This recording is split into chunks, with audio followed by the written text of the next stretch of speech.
Jananim Sharadam Devi Ramakrishnam Jagadgurum Padapadme Tayo Shritva Pranamami Muhurmuhu. Thakur is continuously as if impinging or forcing some power inside these youngsters to renounce for the world, renounce for the God. He has been talking. It was initiated with, he is asking him to go and meditate in the Panchavati. They go and sit for meditation, he goes to watch how they meditate and asking them, oh, what will you get by floating on the surface, plunge deep within. It's a lesson for all of us. And then, see, without renunciation and dispassion, without viveka and vairagya, nothing can be attained. All this. Now, hearing that, M, the author of Gospel, who is writing all this, taking down, he gets it out. If the renunciation is so essential, what shall I do now? Shall I give up all my things and my wife, children and all? He is just a young person. A few years back he has got married. Now he is worried. What is that renunciation means? I again and again repeat this, clear this, what is renunciation. Not running away, not leaving, but attending to all things externally, internally, giving yourself to God and world. It is expansion of consciousness. Renunciation is expansion of consciousness, expansion of awareness, growth to higher levels of consciousness. And I am not leaving, I am pervading, I am expanding. So this is not renunciation. Thakur is re-insisting on renunciation, dispassion, all these things. Now he is that usually from traditional understanding we have got renunciation means leaving and running away from what? It is not at all. Neither in the Upanishads or Vedas this has been told, nor in any scriptures. Later on, some people might have achieved that understanding, thinking that the world and the relatives, possessions, relationships, all are obstructions to the path to God. That giving up these things are, it is not so. Krishna in Bhagavad Gita makes this point again and clear. Especially coming to the last chapter, 18th chapter, he makes all the points clear. What is karma? What is akarma? What are the things not to be renounced at any time by human? Yajna, dana, tapo, karma, natyajyamiti. These are things that what you sacrifice for God, what you sacrifice for others, and what you sacrifice for your own evolution. Yajna is what you do. Yajna means sacrifice. Sacrificing your time, energy, everything for the welfare of the four powers that are protecting us and making us live. Like not to pollute air, water, not to pollute by sound, all these things. These are the things that it is the worship that we do of the nature, of the powers, the devatas, the gods. Whatever you do for protecting nature and making it flourish is worship yajna. And what you do for the welfare of humans, other humans and living beings. Living beings do come under nature. And especially for humans, what you do for their welfare. You are expanding, just like a mother thinks of their child, A person, when he thinks of the humanity at large, it is dana, no distinguishing. Wherever there is need, whatever I have within my limitations and capacity, I try to give it away. This becomes dana. It is a sacrifice for humans, sacrifice for nature and other beings. Sacrifice. And what you sacrifice for your own evolution, tapas, I am going to give up all enjoyments of the world for the sake of welfare of others and for loving God. The base instinctive drives I am going to give up. The body which has been given to me, without punishing it in any way, I take care of this bodily existence with all care and love, because it is the vehicle with which I am going to go towards God. It is the vehicle with which I am going to serve. I keep this in trim, for perfect way, free from tamas, free from desires, so that it can work for others. So this is yajnadana. You cannot live any time. Pavanani manishina. It is going to sanctify the human existence. There is no renunciation of these things. To be one with others, to love others, to serve others, to be one in the... these are things which you can never think of renouncing. Renouncing ego. Renouncing the desires that take me to make a slave of my own senses and mind. Make me slave of my senses and mind. So these things are given up. That's all in renunciation. So here the question comes, an important thing, that is, Thus, conversing master came to the west of the veranda. Yam stood by his side. Sri Ramakrishna had repeated again and again that God cannot be realized without discrimination and renunciation. This made him extremely worried. He had married and was then a young man of 28. Naren is around 18 or little more, a year maybe more. He is 28. 28, educated in college in Western way, having sense of duty, he asked himself, now he has taken the responsibility, he is working somewhere, earning money, he is maintaining his family, he has duties towards his family, he has duties towards the field where he is working. He is conscious of all that. He asked himself, do discrimination and dispassion mean giving up a woman and gold? He was really at a loss to know what to do. Yem to the master. What should one... Yem, that is, the author is asking Sri Master directly. Asking Ramakrishna directly. What should one do if one's wife says, you are neglecting me, I shall commit suicide?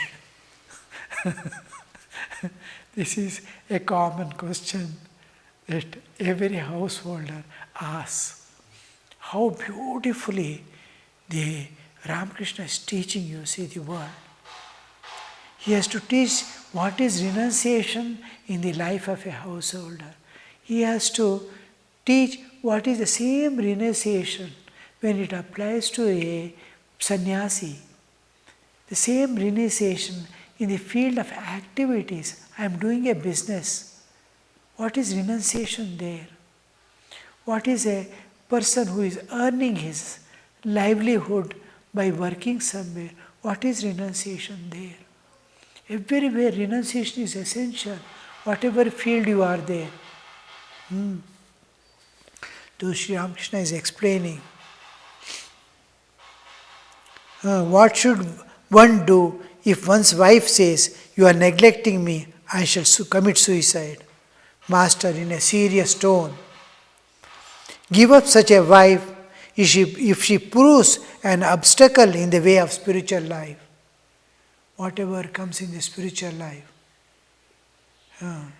you can give it up without any hesitation.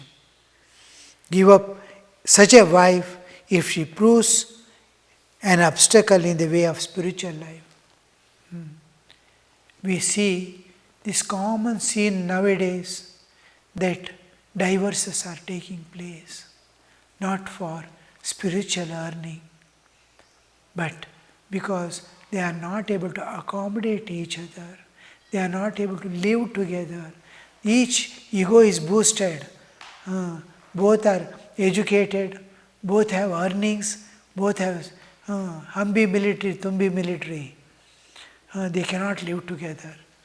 In any organization, in any office, you will not see two managers together. One manager. Because others have to obey. If two managers come, they fight with each other. So that in the house, one must take up the responsibility of managing the house and all other things.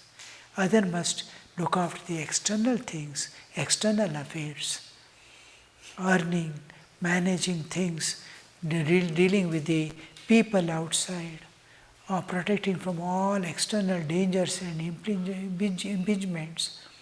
So all these things, it is shared participation in life. If one wants to do the other's work, then the clash comes. It is for the self-comfort. It is for my own enjoyment. I want enjoyment. I want freedom. I want this. I want. Because of this want, I can't. I don't want. I don't care. This comes in between to separate. To give up something for realizing God is always welcome. But there is a way. If you are sincere to the heart, this problem doesn't come in your life. That is an important part which Sri Ramakrishna is going to reveal now. In a serious tone, give up such a wife if she proves an obstacle in the way of spiritual life. It applies to anybody. Give up your wife means it doesn't apply only to man. If a woman is there and man is coming in the way of as obstruction to the path of spiritual life, she can give up man. She can give up their parents. He can give up the children. One girl was brought to me who wanted to marry her college mate. They have not yet finished their education. The boy has promised her, they love each other. Now it is time, we are in the final year, now we cannot remain separated, I have to go, otherwise we will get married. Now the problem has come, lot of confusion is going on, they don't belong to the same class, same section of society, status different, nature different. Parents are able to see they are not able to live together long, and they are objecting. And finally, when they brought, I asked, why against all people? Their people are also not accepting. Your people are also not accepting. The society is not accepting. They are seeing something which you are not able to see. You try to, why you want to marry him? She said, he loves me so much, I am ready to give up my parents and everything. I am ready to give up this society. I was wondering, for the sake of that small bondage of what they call love is not at all love. She is telling, he loves me so much, I am ready to give up my parents and I am going to give up this society also. I was wondering, how is it? You are living on this society. Society is feeding you in every way. Your cloth you are not weaving. Your food you are not plowing. Nothing you are doing. You have to live because you are little educated and little physically strong. Tomorrow anything. These are uncertain things. These are treacherous things you are holding on to. But the word that I am ready to give up. And actual thing is, her karmas are taking there. She is thinking that love is taking her to that person. It is not so. She has to live with him. That is the where she can work out her past karmas. Past karmas are dragging. She has to enter that house. She has to be there. She has to experience the joys and sorrows of that life there. That is that karma is dragging her. Suppose I am capable of taking a little karma from her fund, her bank balance. If I am able to take out a little karma, then immediately she becomes indifferent to that boy. She starts going somewhere else. Something else attracts her because the rest of the karma is drawing that person there. When I was leaving the job and all to join the mutt as brahmacharis, then my father told, see, don't think you have jnana, you are renouncing the world because you have acquired wisdom. It is not so. Your karmic load is such, your vasanas are such, your tendencies are such, your nature is such, your nature is making you live and go. You have a long way to acquire wisdom, he said. Our karmas take us.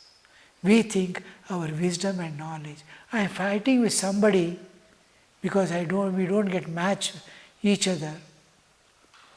Actually, my wisdom and knowledge, if I have wisdom, it will be peaceful, it will be joyful. Never the conflict. Wherever there is light of wisdom, wherever there is jnana, there is no conflict. There is no problem. Wherever the problems comes, there is absence of wisdom. There is absence of knowledge.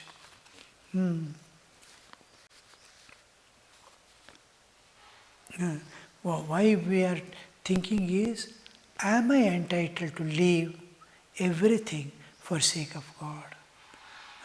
Sri Ramakrishna is telling, if a wife comes as an obstruction, leave her.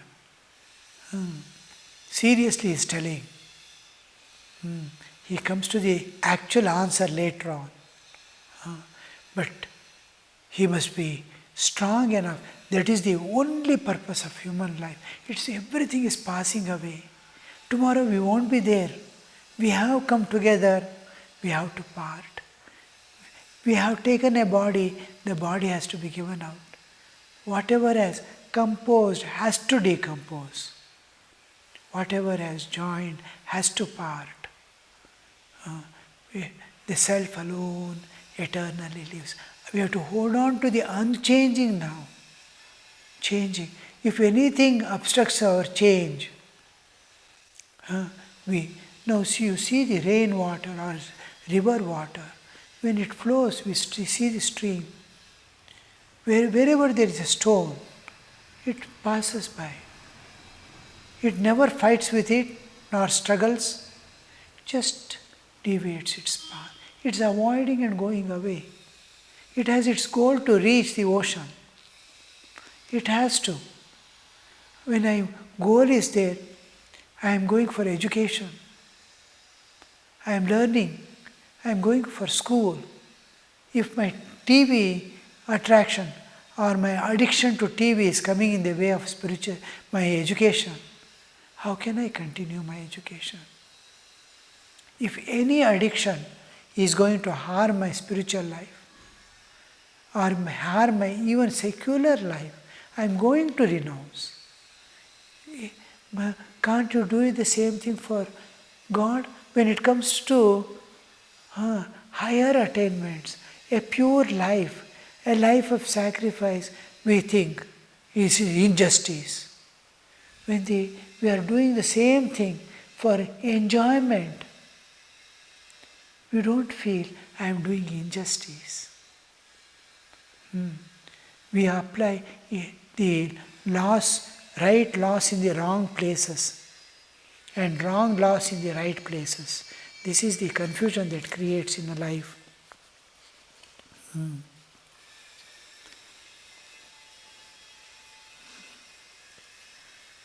You are give up such a wife if she proves an obstacles in the path, in the way of spiritual life. Let her commit suicide or anything else she likes.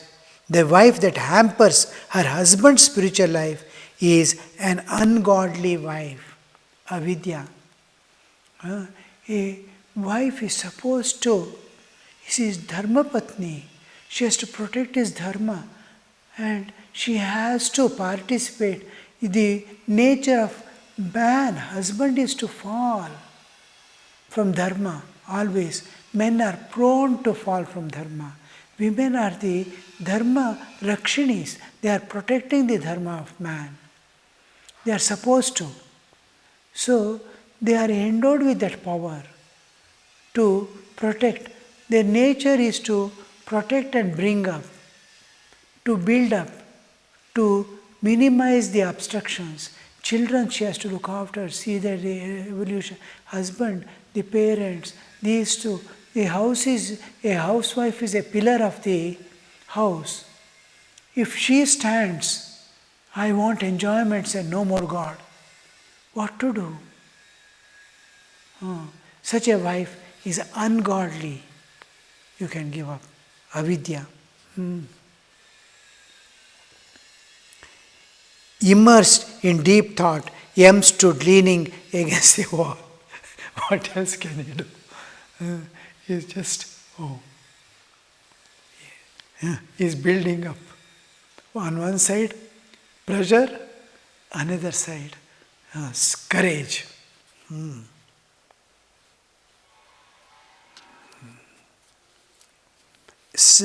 Leaning against a wall.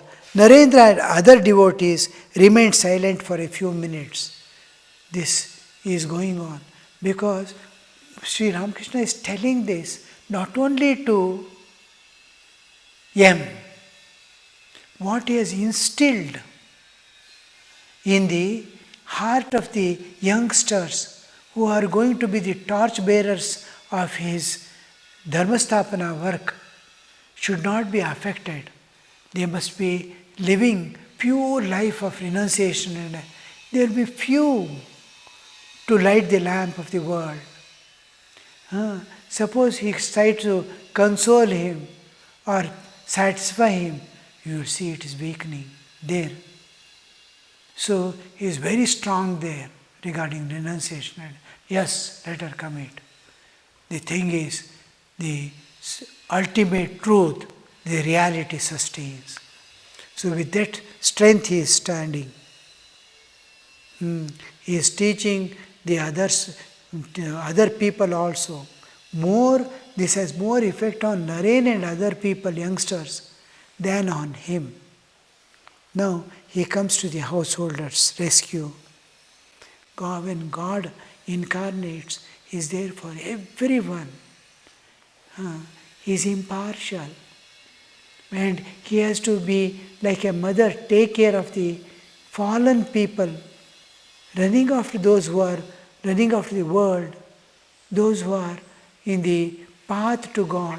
Everyone, he has to see that they ultimately reach the peaceful and place where they can rest there themselves.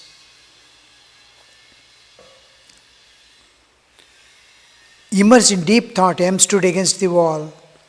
M remains silent for a few minutes. The master exchanged several words with them. Suddenly going to M, he whispered. He is talking to Naren and other. He is alone standing leaning against the wall. let her commit suicide or anything.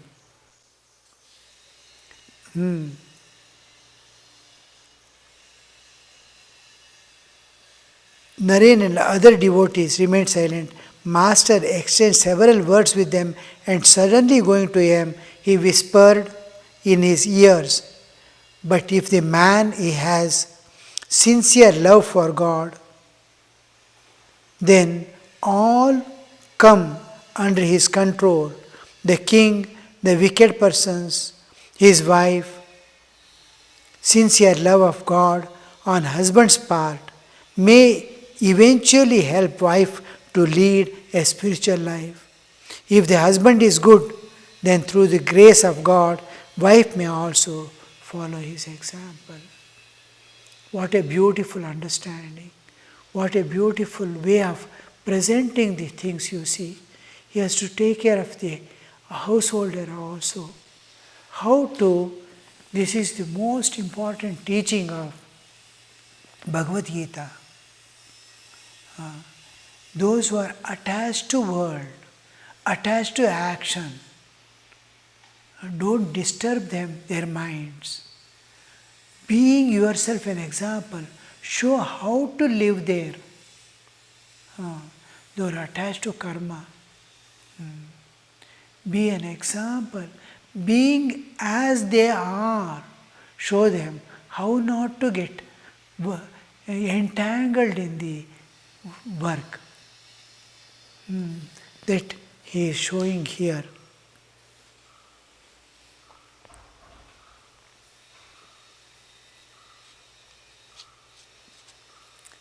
Suddenly comes to him and whispered in his ears, "If a man has sincere love for God, then all come under his control, the king, the wicked persons, and the wife." Everything. Because God is there in everyone and He has the remote control. He can do and undo anything. He can rearrange everything. For the sake of devotees, God does whatever He wants, the good thing to happen for His devotee. So if you have love for God, sincere love for God, everything will be arranged by God for you. All things come under the sincere love of God on husband's part. How the Meera, Tulsi, all these people, Surdas, and all the saints, Tukaram, Eknath Maharaj, how they loved God and how the whole family and later on even the world, people around get that transformed, how they move in that direction to God. The sincere love of God on the husband's part may eventually help the wife to lead a spiritual life. To lead a spiritual life. She is worldly and interested in world and doesn't want the husband to go in the spiritual path. Yet, his love for God is so powerful that she undergoes a transformation within, undergoes a conversion within, that she also starts following the spiritual life. If husband is good, then through grace of God, the wife may also follow his example. Same thing happens. If wife is devoted and men are not devoted, the reverse things happen. Her love for God transforms her husband, transforms her children. Anywhere we find a conflict, we have to enhance our love. Anybody going against our wish, I must understand, my love for God is insufficient. I have to increase. Om Shanti Shanti Shanti Hari Om Tat Sat Shri Ramakrishna Arpanamastu.